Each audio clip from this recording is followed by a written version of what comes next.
Hello, my name is Emery Gonzalez, and today I'm going to be talking about the death penalty. Um, Unfortunately, this has been used wrongfully in the past, and that's why I'd like to bring it to your attention.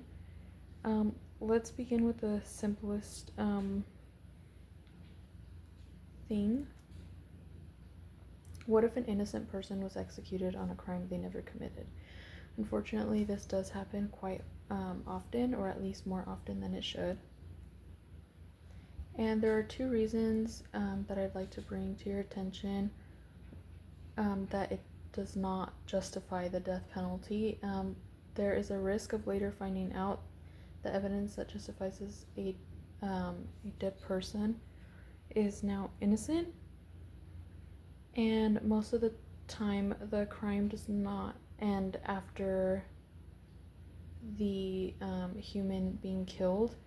And another important fact is that there's usually some sort of prejudice that helps make this decision. So let's begin with the simplest but most alarming fact. The death penalty makes irreversible decisions in a system that is known to make many mistakes. According to the National Academy of Sciences, at least 4% of the people sentenced to death in the United States are innocent. That doesn't seem like a lot until you realize that actually translates into dozens and dozens of people.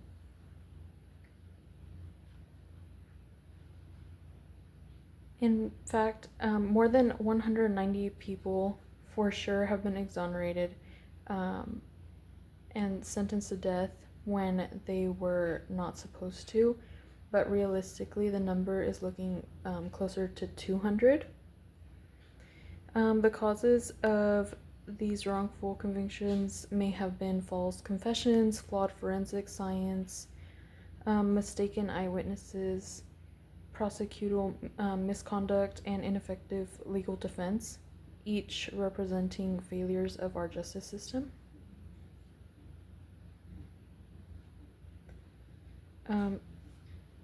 The statistics obviously speak volumes.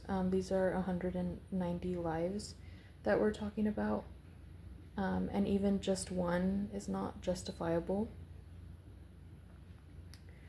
And let's go ahead and talk about the next point, unfair use. The justice system allows for bias, even when it's not supposed to. Unfortunately, it does seep in. So one of the stories that I'd like to share is Anthony Ray Hilton, who spent nearly 30 years on death row in Alabama for a crime he didn't commit. His conviction was unfortunately biased and full of false evidence and poor defense. He was exonerated in 2015, and that took 30 years for him to actually get exonerated because the justice system knew that they obviously had some mistakes going on, especially when it comes to people like Hilton, who was unfortunately, he was poor, black, and voiceless, and this is one innocent life that we will not be able to have back. And the reality is that this isn't the only time that it's happened. So, what can be done?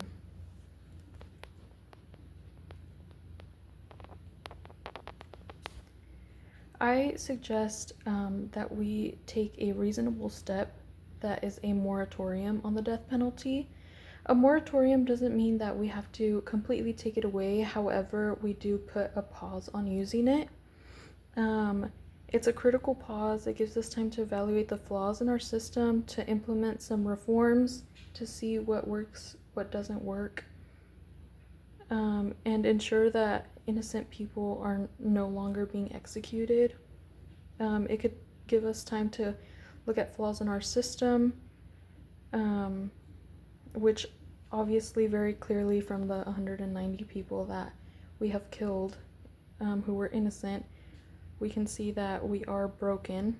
During this moratorium, we can invest better legal defense for ourselves, for the accused. We could improve our forensic standards to make them to have a little bit more than what could get somebody executed. And we can also confront racial biases that can seep into our courtrooms.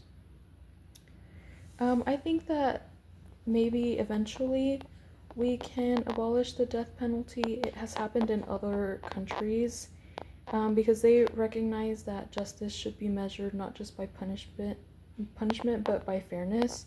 And obviously, it is better to have someone alive and accurately give them what they need than just killing them off. But to finish it off, the death penalty is not just a legal issue, it's more of a moral issue. When we execute someone based on flawed evidence or racial prejudice, we do more than just fail them. We also fail ourselves and our system. I think we should also just do it for our dignity as well. It's time to stop the death penalty and its irreversible acts. And it's time to act on it. That's why I think the moratorium is a baby step, but still a step toward a better justice system that doesn't include vengeance with death. Thank you, and those are my sites right here at the bottom.